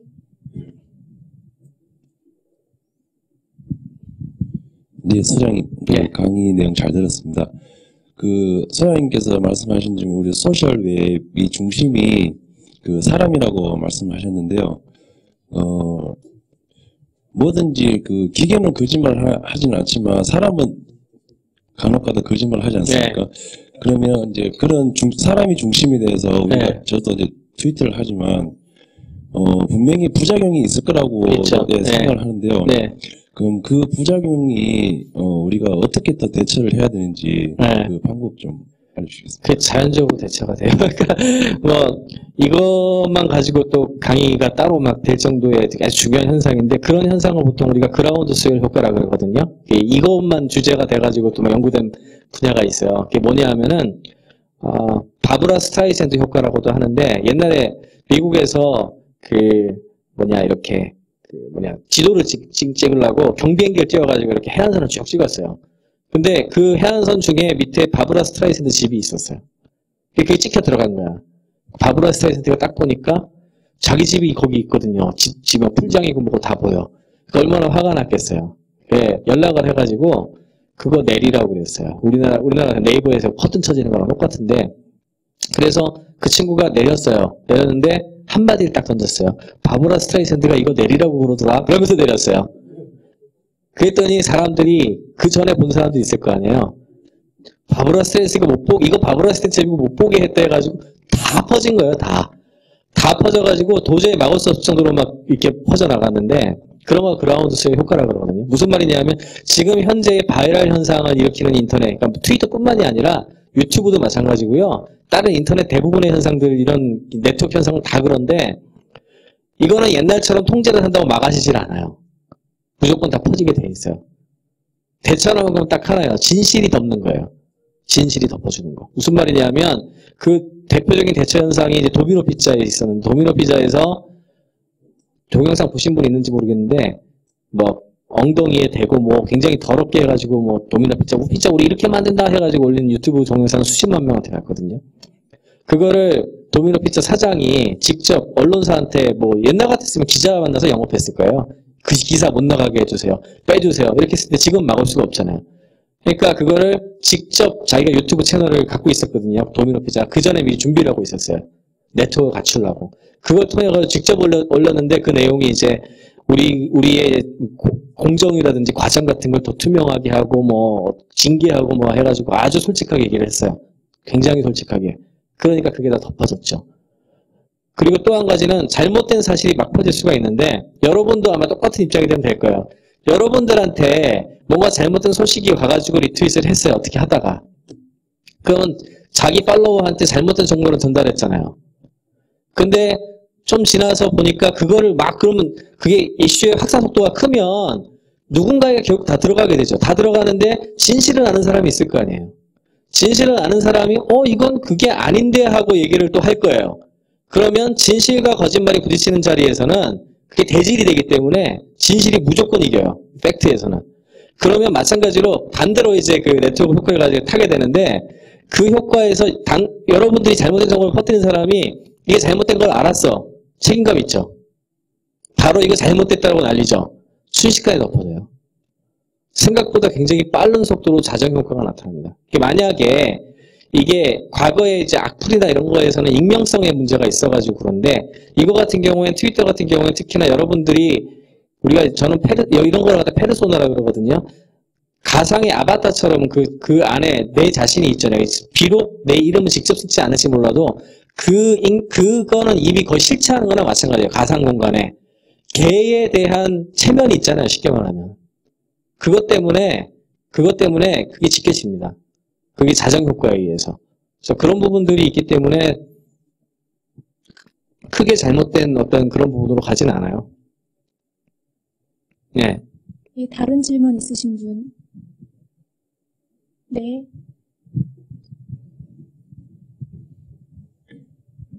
네, 강연 잘 들었고요.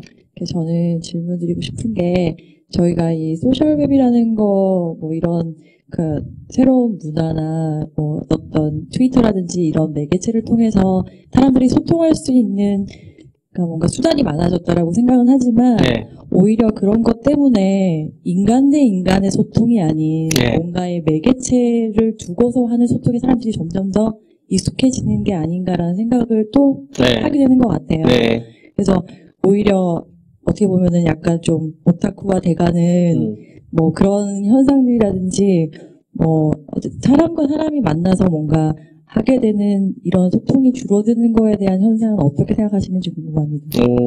저는 별로 그렇게 생각을 안 하는데. 그러니까 그 면대면 접촉이 많아지면서 만날 수 있는 기회가 넓어진 것 뿐이지 실제로 그 사람들하고 더 친해지고 이런 거는 사실 그게 속도가 빨라진 것일 뿐이지 만나는 거하고 액션을 취하는 건 실제 만나서 이루어지는 경우가 많거든요. 어떤 액션 자체는. 근데 지금 말씀하신 게 포인트가 두 개인 것 같아요. 또 거기에서 아마 트위터 써보신 사람들은 아마 그런 그 과정을 꼭 겪게 되는데 약간의 중독 현상이 있을 수가 있어요. 그건 이제 중독에 대한 부분인데 중독 현상이 있는 건 어떻게 보면 인간으로서 좀 다양한 것 같아요. 왜냐면 재밌으니 자기가 못했던 경험을 하기 때문에 재밌거든요. 재밌으니까 좀 지나치게 빠져들어가는 시기가 있어요. 근데 그게 일상생활화되면서 좀 지나면은 그러니까 그렇게 크게 집착하지 않으면서도 유용하게 쓸 수 있는 상태가 되거든요. 그러니까 아마도 그런 시기는 언제나 있는 것 같아요. 인터넷도 여러분들이 처음에 이게 잘 생각을 해보면은 인터넷 서핑이라는 게 무조건 재밌어하고 막 아무데나 다 가던 시기가 있어요. 그런데 지금은 여러분들이 가는 사이트가 정해져 있고 검색하는 방식도 있고 그냥 생활에 밀착됐죠. 그냥 생활에 밀착되셨을 거예요. 옛날에 아마 몇 년을 한번 뒤돌아보세요. 몇 년을 뒤돌아보시면 느끼실 텐데 그런 시기가 있는데 그런 시기에서는 마치 오타쿠화 된 것 같이 느껴질 수가 있어요. 그때는. 그렇지만 이거는 그냥 우리 생활에 밀접하게 들어가 있는 툴로서 인터넷처럼 그냥 쓸 수 있는 어떤 구조일 뿐이지 이게 만약에 네이버라든지 다음처럼 어떤 서비스였으면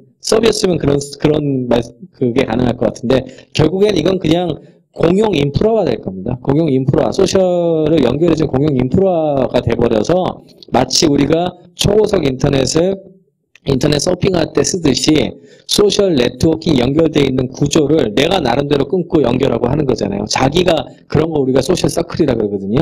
그런 연결한 어떤 그룹을 내가 유지하고 관리하고 하는 건 내 책임으로 내가 네트워크 관리하는 거거든요. 그런 거는 마치 내가 그냥 생활에서 쓰듯이 그렇게 쓰게 되는 시기가 올 겁니다. 근데 지금은 이제 들어오셔가지고 하신 지도 얼마 안 되신 분들도 많고 그런 단계로 넘어간 분들도 아직까지 적고 새로 진입하는 분들이 많으니까 이제 그런 부분들이 있죠. 네, 근데 그거는 이제 시간이 지나면 해결될 문제라고 봅니다. 예, 다른 질문 있으신가요? 네. 예, 저기 얼마 전에 그 애플에서 아이패드를 출시를 했잖아요. 네. 근데 그거에 대해서 지금 굉장히 유저들이 찬반 뭐 장점과 단점에 대해서 뭐 스펙 용량이 작다라든지 네. 기타 뭐 한국과는 굉장히 맞지 않는 시스템이라든지 그런 부분에서 네. 굉장히 의견들이 많은데 그 부분에 대해서 좀 한번 설명을 듣고 싶고요. 네. 또 한 가지는 그럼 이 아이패드를 어떤 사람들이 어떤 용도로 활용을 하는 게 가장 이상적인지에 대해서도 좀 네. 알고 싶습니다. 요거는 책 내용보다는 이제 유저 익스피리언스 디자인 쪽 얘기, 나중에 제가 굉장히 가장 많은 관심을 가지고 있는 분야이기도 한데요. 아이패드를 컴퓨터로 보면은 아까 말한 그런 여러 가지 설랑설레가 나와요. 근데 그렇게 보지 마시고요. 그냥 새로운 기기인데 이걸 어디에 쓸 수 있을까만 생각을 하시면 돼요. 전에 이게 노트북이라는 거 왜 이게 문제가 되냐면은 우리가 컴퓨터 PC를 처음 시작한 게 마이크로소프트 쪽에서 시작한 게 많거든요. 그건 비즈니스 쪽에서 들어간 거예요. 그러니까 워드라든지 이런 오피스 환경이라고 하는데 오피스 환경에서 쓰는 이 업무잖아요, 업무. 애플이라는 회사는 어디서 출발한 회사냐면은 물론 맥도 만들고 뭐 F2도 만들고 컴퓨터 PC 만들었죠. 그렇지만 이 회사가 패러다임을 바꾸기 시작한 건 스티브 잡스가 다시 복귀하면서 아이팟 만들면서 바뀐 거거든요. 아이팟이란 거의 의미는 뭐였나 하면 MP3를 갖다가 불법 복제가 아니라 컨텐츠를 제작하는 사람들하고 그 다음에 사람들이 굉장히 쉽게 접근해서 살 수 있는 구조를 만들어준과 동시에 음악을 즐길 수 있는 생활 데일리 라이프를 디자인한 거예요. 음악을 좋아하는 사람들이 아이팟을 들고 다니면서 다운로드 받아 쓸 수 있는 그의 디자인에 맞춰서 서비스를 만들었고 아이튠스를 만들었고 그렇게 만든 거거든요. 그 다음에 개인의 라이프를 좀 더 우리의 개인의 생활을 좀 더 좋게 만드는 걸 하다 보니까 거기에다가 약간의 기능을 더 넣은 게 커뮤니케이션 기능을 넣었어요. 그게 뭐죠? 아이폰이죠. 아이폰에다가 전화를 할 수 있게 해주고 개인이 들고 다니니까 개인기기니까 전화를 할 수 있게 해주고 문자 메시지 할 수 있게 해가지고 개인 간 커뮤니케이션 기능을 거기에 함축시켜주면서 동시에 약간의 컴퓨터 기능을 넣어서 조그만 스크린이니까요. 조그만 스크린이니까 거기에 앱이란 걸 올릴 수 있도록 생태계를 구성해준 다음에 사람들을 개발하게 만들어줬잖아요. 그러니까 커뮤니케이션 기능과 엔터테인먼트, 그 음악 말고 다른 종류의 엔터테인먼트를 할 수 있는 시장을 열어줬죠. 아이폰에서. 이번에 아이패드는 거기에서 사이즈가 커졌죠. 사이즈가 커진 거는 거기에 무슨 운영체제가 들어가고 그건 별로 중요하지 않아요. 중요한 건 뭐냐 하면 별로 무겁지 않으면서 갖고 다닐 수 있느냐. 배터리가 10시간, 20시간, 그러니까 하루 종일 그냥 들고 다녀도 되느냐. 이거거든요. 이게 사이즈가 딱 노트에 다이어리에 끼워 다닐 수 있는 사이즈란 말이에요. 그러면 이 두 개는 그냥 들고 다닐 수 있어요. 누구나 들고 다닐 수 있는데 차이가 뭐냐 하면 폰에서는 여러분들이 저작을 못해요. 아무리 좋아도 볼 수는 있어도 거기다 이거 굉장히 힘들고 그 다음에 그리기도 힘들거든요. 멀티터치 되잖아요. 커다란 게 멀티터치가 된다고 생각을 하면 이번에 아이패드 발표하면서 핵심은 어디에 있느냐. 저는 아이워크에 있다고 봤거든요. 아이워크라고 뭐냐 하면은 애플에서 만든 개인 저작 도구예요. 거기에 페이지스가 있고 키노트가 있고 이런 게 있는데 그게 9.99달러에 제공이 돼요. 9.99달러. $10,000밖에 안 하는데 그게 뭐냐 하면 멀티터치 저작 도구란 말이에요. 워드 기능도 있고 그 다음에 그 안에 키노트 써보신 분들이 있는지 앞으로 이제 애플 키노트 쓰는 사람들이 많아지고 저는 파워포인트 썼습니다만 그거를 잘 생각을 해보면 멀티터치가 이용되는 저작 도구라는 거는 뭐냐 하면 우리의 저작이 어떻게 만들어지느냐. 패드 놓고 이걸로 조정도 아이팟하고 아이폰하고도 바로 연계되잖아요. 연계될 수 있는 데다가 이 화면에다가 글을 이렇게 키보드를 이용해서 칠 수도 있지만 그림은 여기서 이렇게 갖고 오고 이렇게 그려낸 다음에 이렇게 잘라서 이쪽에다 놓고 손으로 이렇게 잘라서 이쪽에 놓고 이렇게 칠하고 웹 형태로 만들어서 퍼블리시하고 이렇게 되겠죠. 그러면은 예를 들어 웹사이트에서 뭔가를 보거나 인터넷 강의를 보다가도 포즈를 한 다음에 자른 다음에 거기에 내 나름대로 노트를 적고 기록을 하고 또 적고 그 다음에 뭐 새로 재가공하고 그 다음에 그 컨텐츠를 저장할 수도 있고 아이북 스토어에 예를 들어 올려서 다시 팔 수도 있고 이렇게 될 거 아니에요. 무슨 말이냐 하면 개인의 컨텐츠 저장 능력을 갖다 집어넣으면서 커다란 화면에서 내가 개인 멀티미디어 소비도 할 수 있고 저작도 할 수 있게 만들어둔 거거든요. 그게 이 사람 애플에서 디자인한 거예요. 그게 유저 익스피리언스인데 그렇게 한 거고 그거를 만들기 위한 도구를 만들어 준 거거든요. 여러분들이 그런 기기가 있다고 생각을 해보세요. 되려 아이패드에 대한 반응이 극단적으로 갈리는데 기술을 아는 사람, 노트북 쓴 사람, 컴퓨터 쓴 사람, 노트북을 과연 대체할 수 있을까 이런 관점에서 보잖아요. 그런데 미국에서도 그렇고 우리나라에서도 그렇고 이거를 보고서 제일 영광적으로 활용했던 사람들은 젊은 여자들하고 그러니까 별로 노트북 환경보다는 그냥 갖고 다니면서 편하게 쓸 수 있는 어떤 그런 거. 그 다음에 애들 엄마, 애들이 이걸 갖다가 갖고 놀 수가 있잖아요. 갖고 놀 수 있고 공부도 할 수 있고 인터넷 시청도 할 수 있고 그 다음에 입력도 할 수 있고 집어넣을 수도 있고 하니까. 그 다음에 여기 그렇게만 한 게 아니라 컨텐츠 사업자들하고 연합을 했잖아요. 지금 뭐 맥밀란 같은 큰 사건 터졌지만 맥밀란 같은 경우는 아마 거의 아마존에서 뺄 것 같아요. 이제 아이패드로 넘어올 것 같은데 결국에는 그 사람들한테 주는 건 뭐냐 하면 특히 교과서 만드는 곳들은 전부 애플에 붙었고 잡지 만드는 데가 전부 애플에 붙었죠. 무슨 말이냐 하면 이북의 시대가 컨텐츠가 이렇게 텍스트로 있는 것도 있지만 저작이 저작이 쉬워지면 이것도 우리가 찍기가 편해가지고 이렇게 저작이 쉬워지는 게 멀티미디어 콘텐츠의 재사용과 관련된 저작권 문제가 해결이 되고 재사용권에 대한 어떤 재사용권이 굉장히 쉽게 풀릴 수 있는 어떤 장치가 마련이 되고 여러분들이 그림을 하고 동영상을 마음대로 삽입할 수 있는 형태의 저작 혁신이 일어나면 어떻게 되겠어요? 그쪽으로 넘어가기 쉬워져요. 개인 제작자들 많이 생기고 그러니까 새로운 콘텐츠 유통 구조가 만들어질 거라고 봅니다. 그거를 따라하는 곳들이 많이 생길 거예요. 그래서 저는 개인적으로 무조건 성공한다고 봐요. 100%. 뭐 엉뚱한 갑자기. 예. 요즘에 이제 앱스토어 나오면서 애플리케이션 굉장히 많이 판매되고 네. 많이들 사용하시는데 또 한편으로는 이제 클라우드 컴퓨팅 같은 기술들이 또 이제 준비가 되고 있으면서 네.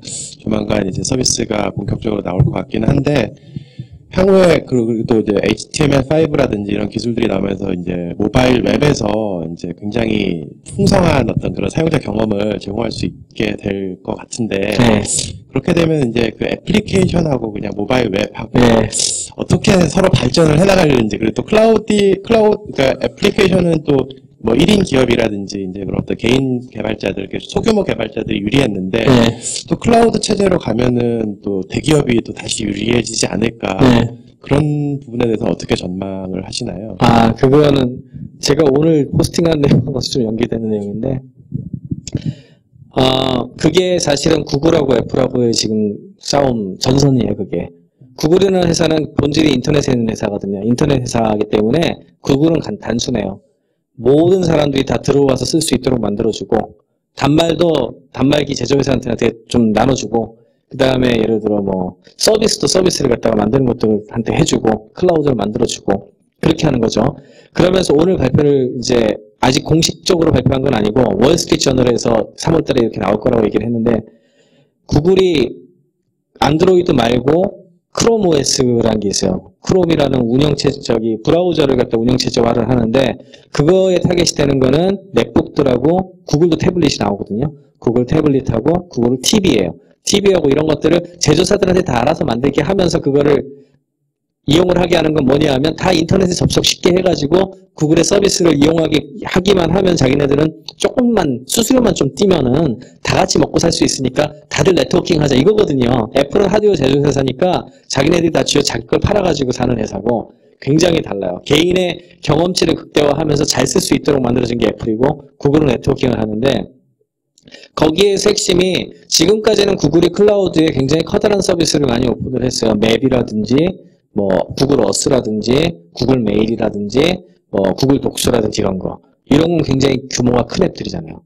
그런 거는 사실상 일종의 운영체제에 가까운 오피스 앱 운영체제, 웹앱의 운영체제의 필수 요소로 봐야 되기 때문에 구글이 직접 한 거예요. 구글이 직접 한 거고 이게 아직 공식 어나운스 되지는 않았지만 3월 달에 지금 구글 앱스토어를 갖다 오픈한다는 얘기가 오늘 월스트리트저널에 발표가 됐는데 그게 의미하는 게 뭐냐 하면 사람들이 아마존 아마존 스토어에서 조그만 소매점을 열고 G마켓 생각하시면 돼요. G마켓에서 조그만 온라인 스토어 열었잖아요. 그 비슷한 형식으로 다양한 앱 서비스를 갖다 구글 앱스토어에 올리게 될 거예요. 웹 기반으로 해가지고 HTML5를 이용해서 주로 HTML5 그래서 구글이 HTML5를 미는 거고 구글은 인터넷에 일단 기본 접속했다는 그거 내에서 서비스 디자인을 잘해서 사람들이 많이 이용할 수 있도록 하면 저기에 수수료 약간 가져가고 전체적인 경제의 규모를 유지하는 방식을 가게 될 거고 애플은 지금 아까 전에 말씀드린 대로 하드웨어라든지 이런 거 강력하게 통제를 하면서 그걸 파는 방식으로 갈 거거든요. 어느 쪽이 이길지는 몰라요. 모르는데 답은 뭐 뻔하죠. 사용자들, 그러니까 우리 사회에 좀 더 가치를 많이 만들어주는 쪽이 이기겠죠. 사람들이 가치를 많이 만들어주는 쪽으로 움직일 테니까. 개인적으로는 구글 쪽으로 갈 거라고 봅니다. 왜냐하면 생태계를 계속 유지를 하고 있고 그 회사의 DNA가 그 회사를 좌우를 해요. 애플은 스티브 잡스의 디자인 능력, 아까 전에 말한 생활 디자인인데 사람들의 생활 디자인 능력의 디자인이 그 DNA가 있기 때문에 거기에 맞춰서 회사 문화도 만들어졌고 거기에 있는 사람들도 그거에 맞춰가지고 생활을 해요. 마이크로소프트는 비즈니스 오피스 솔루션을 판매하는 회사였기 때문에 그거에 맞춰가지고 그 문화가 만들어졌고 그래서 대응을 못하는 거예요 지금. 구글은 인터넷 회사잖아요. 네트워크를 해야 돼요. 네트워크를 해야 되고 많은 사람들한테 기회를 열어주면 자기네들이 돈을 버니까 구글에 있는 사람들은 또는 그 임원들뿐만 아니라 회사 자체의 모든 문화나 사고방식 자체가 네트워킹으로 돼 있어요. 그 사람들은 굳이 자기네들이 가져갈 필요가 없거든요. 근데 제가 봤을 때 이 패러다임 변화라는 게 패러다임 변화라든지 시대 정신이 그러죠. 시대 정신의 흐름은 구글 쪽에 있다고 봅니다.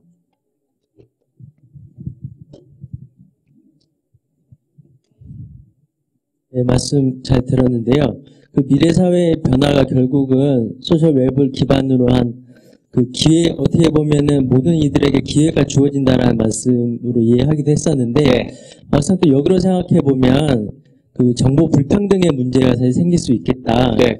특히 뭐 후진국이나 네, 가난한 자들이나 혹은 화이트 칼라 계층이 아닌 계층에서는 결국 이 기회 자체도 기회를 얻을 수 있는 그런 정보나 기회 자체가 없어지는 거 아닌가 네. 이런 우려도 있는데요. 이런 우려에 대해서는 좀 어떻게 전 되려 좀 더 나을 거라고 생각하는 게 정보 불평등의 문제는 사실 지금 더 심각하다고 생각을 해요. 점점 더 심각해진 이유가 여러분들 같은 경우 기부 쉽게 하셨어요? 기부 귀찮아서 트랜잭션 아까 전에 트랜잭션 결의 비용 얘기했잖아요. 그것 때문에 하는 사람이 더 많아요. 뭔 말이냐 하면 어디라도 가서 지로 용지라도 받아서 계좌 이체를 트고 자동 계좌 이체라도 해놓으면 모르겠는데 자동 계좌 이체 같은 거를 하려면 또 은행 가가지고 해야 되잖아요. 거기까지 사람들이 안 가요. 근데 한 번 클릭에 1,000원 뭐 이런 거 있으면 다 해요. 굉장히 쉽게 퍼져가지고 가는데 그런 형태의 NGO들 활동이 점점 규모가 커지고 있어요. 그렇게 이런 소셜 웹의 이런 그 움직임에 의해 가지고 그래서 지금 말한 어떤 정보 불평등의 문제를 해결하기 위한 그런 노력들이 전 세계 각지에서 일어나고 있거든요. 그래서 그런 것들이 일어날 수 있도록 사람들이 각성을 가지고 사회를 전반적으로 그렇게 도와주려고 하는 게 우리 마음속에 다 있거든요. 그러니까 그런 것들이 모아져 가지고 되려 해결하는 방향으로 갈 가능성이 더 많다고 생각을 하고요. 되려 지금 현재 지금은 아까 말한 대로 정부도 그렇고 국가의 문제도 있고 그 다음에 무역의 문제도 있고 여러 가지 문제들 때문에 제한이 많아가지고 그런 걸 투하를 해줄 수가 되려 더 없거든요. 아까 전에 IT 상황 같은 경우에도 이런 식으로 퍼졌으니까 전 세계에서 모여가지고 IT에서 모금 어떻게 했는지 아세요? 어떤 식으로 집행되는지 보셨어요 혹시? 저 같은 경우에 아이튠스에 들어가가지고 10불짜리 크레딧을 갖다가 그냥 바로 샀는데 미국 적십자가 바로 그 어카운트를 테이크했죠. 그러니까 애플이 미국 적십자사한테 바로 그 아이튠스 어카운트를 마치 앱스토어를 갖다가 자기 앱 올리듯이 올리는 형식으로 해놓고서 사람들이 그 앱을 다 사버리는 방식으로 해서 자동으로 그 순식간에 레드크로스 그 적십자한테 다 보냈고 적십자는 자기네 구호 활동을 일일이 하나하나 전부 다 트윗하고 내용을 보여주고 투명하게 다 밝히면서 다녔어요. 이게 의미하는 게 뭘 것 같으세요? 과거 같았으면 이런 소셜업의 웹 인프라가 사람들 모아가지고 어디 국가에서 결정 내려가지고 파병하듯이 뭐 이렇게 해가지고 하면 몇 달이 걸리고 그 사람들 다 죽어나가고 그런 다음에 갔을 거 아니에요. 그러니까 이런 어떤 여러 가지 인프라의 그 성장 자체도 어떻게 보면 여러분들 아까 인터넷 모티베이션 얘기했잖아요. 돈을 버는 구조도 쪽도 있지만 돈 버는 쪽에 여러분들이 쏟아놓은 애정만큼 다른 사람들을 도와주는 거에 대한 활동에 더 참여할 기회는 더 많아집니다. 그래서 그 가치는 생각보다 더 커질 가능성이 많고 저는 긍정적으로 봅니다. 예, 아까 손 들으셨던.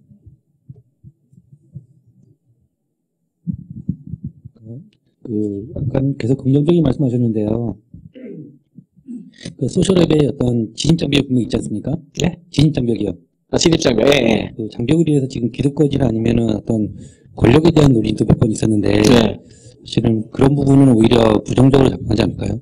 그거는 뭐 어느 시스템에서나 다 초기에 있는 현상인 것 같아요.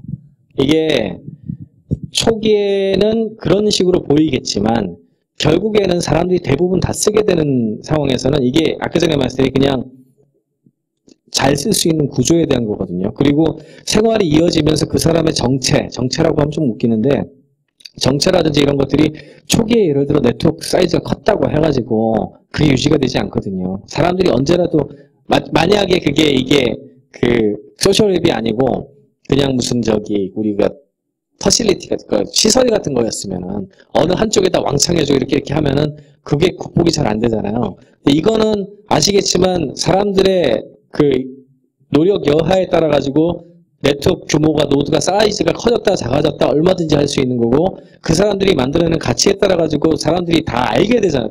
이 투명성이 가장 중요한 어떤 그 요인인데 그렇게 되기 때문에 그런 부분의 문제는 시간이 가면서 해결이 될 거라고 생각해요. 물론 이제 초기에 만들어 놓은 네트워크가 큰 사람이 문제를 일으킨다거나 그런 부분 같은 경우는 분명히 있을 수가 있죠. 근데 그 현상을 한두 개를 그런 현상을 보고서 전체의 그 시스템 자체를 갖다가 이상하다라고 얘기할 필요는 없을 것 같고요. 그 다음에 진입장벽 측면에서 처음에 하기 어려운 거는 아마 옛날에 생각하시면 다 옛날에 도스라든지 PC 처음에 할 때 컴퓨터 학원들 클릭에 더블 클릭까지 가르쳤어요. 그거 그렇게 어렵다고 해가지고.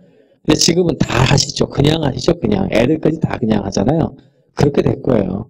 그러니까 생활처럼 될 거라서 그런 부분의 문제는 트위터 같은 경우에도 마찬가지인데 웹에서 웹 클라이언트 로그인 해가지고 하는 거는 굉장히 어려웠지만 되려 아이폰 보급되고 나서 들어오는 사람 숫자가 굉장히 많아졌죠. 그냥 그 일종의 앱 쓰듯이 그냥 서비스 쓰듯이 써버리잖아요. 그러니까 그런 식으로 되는 거죠. 그래서 저는 그거는 크게 문제가 될 거라는 생각은 안 듭니다. 중장기적인 관점이고, 그러니까 단기적인 걸 가지고서 뻥치기 하면 안 된다고 생각해요. 뭐 스마트폰 보급될 때 이번에 최근에 보안 관련된 거 난리하는 거랑 비슷한데요. 사실은 그런 부분들은 어디서나 특수한 현상들은 언제나 있을 수 있는 거거든요. 그게 장점과 단점이 있는데 어느 쪽이 크고 어느 쪽으로 흘러갈 거냐 그게 더 중요하죠. 네, 다음 질문 받겠습니다. 네. 예, 말씀 잘 들었습니다. 특히 소셜랩으로 갈 때 저는 가장 걱정하고 있는 게 개인정보의 문제거든요.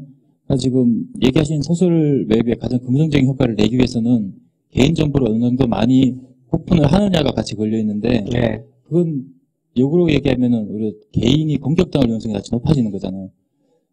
그 부분에 대해서는 어떻게 생각하고 계신지 궁금합니다. 이것도 굉장히 중요한 이슈인데 사실은 한 일주일 전인가요? 그 페이스북에 마크 주커버그라는 젊은 친구가 있는데 이 친구가 얘기를 했죠. 이와 관련된 이슈가 그 친구는 뭐라고 얘기를 했냐면 어차피 우리는 프라이버시가 없는 시대로 들어가고 있다는 표현을 썼어요. 그러면서 새로운 얘기로 퍼블리버시라는 표현을 썼는데 어차피 숨길래야 숨길 수 없는 세상으로 가고 있기 때문에 그에 대한 준비를 하는 게 맞지 숨기지 마라. 이제 걔는 이제 그렇게 표현을 했죠.